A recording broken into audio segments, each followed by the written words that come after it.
Bonjour, chers auditeurs du Jour se lève, c'est Justine. Je suis à nouveau ravie de vous retrouver cette semaine pour partager avec vous ce nouveau podcast dont le titre est Abondamment béni pour bénir. Je veux partager avec vous l'un des attributs de notre Dieu et Père aujourd'hui qui est sa générosité.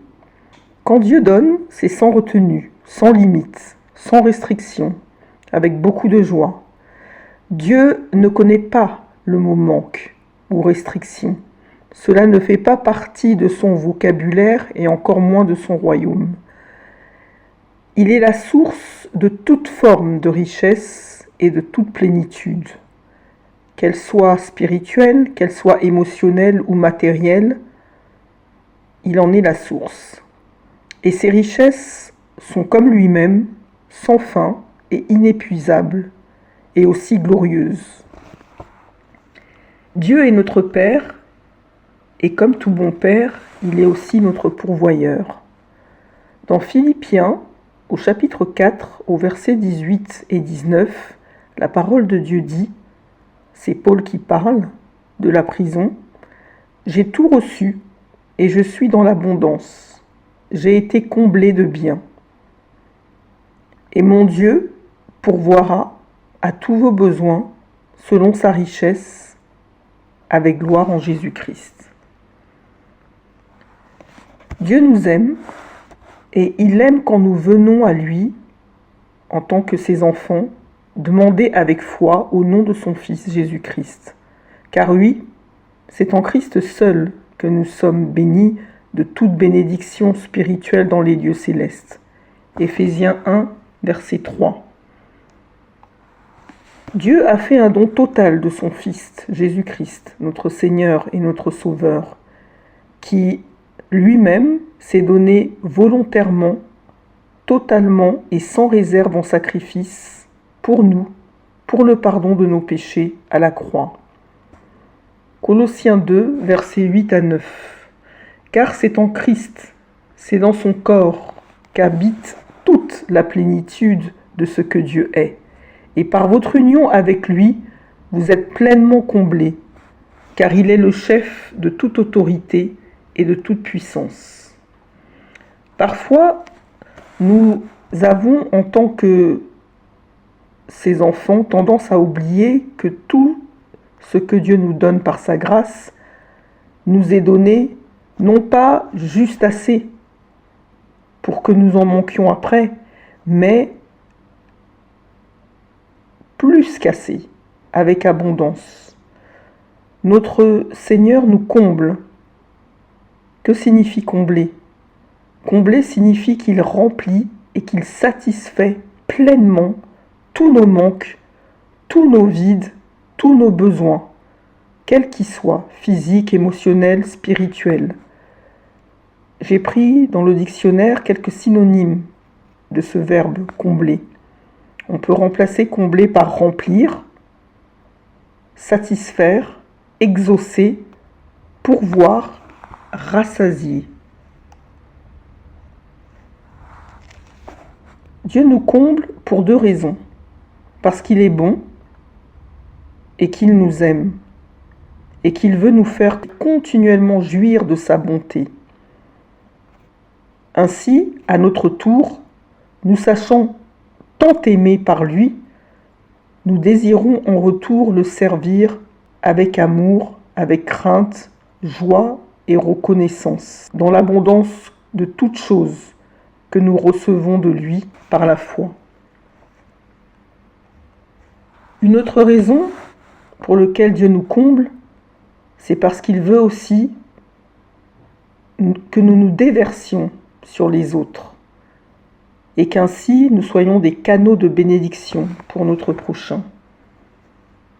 Dans l'épître de Pierre, première épître, chapitre 2, verset 11, la parole de Dieu dit « Ayez au milieu des païens une bonne conduite, afin que là même où ils vous calomnient comme si vous étiez des malfaiteurs, ils remarquent vos bonnes œuvres et glorifient Dieu au jour où il les visitera. »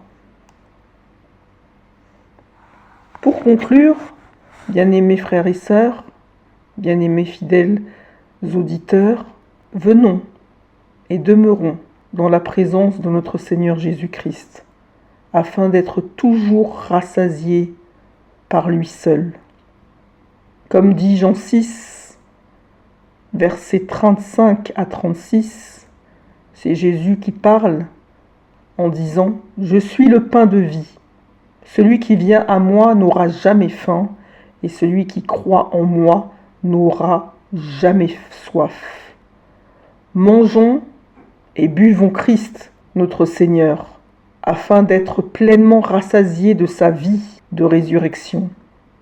Et que cette vie de résurrection, en nous et à travers nous, se déverse abondamment sur les autres, par l'amour, la paix, la joie, la patience, la douceur, la foi, la bienveillance, la maîtrise de soi, la fidélité.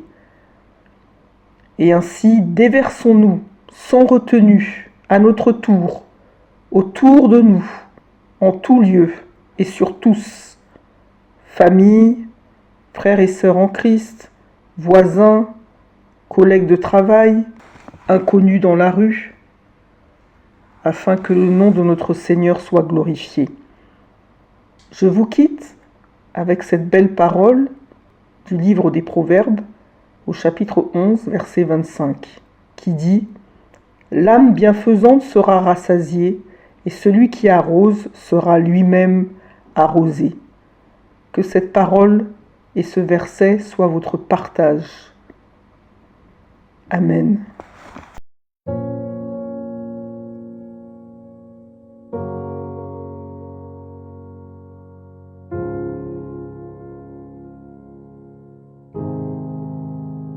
Si la parole de Dieu touche votre cœur, ne l'endurcissez pas. C'est Jésus qui se manifeste. Il vous dit, « Voici, je me tiens à la porte et je frappe.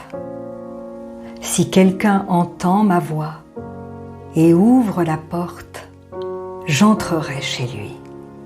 Je souperai avec lui et lui avec moi. »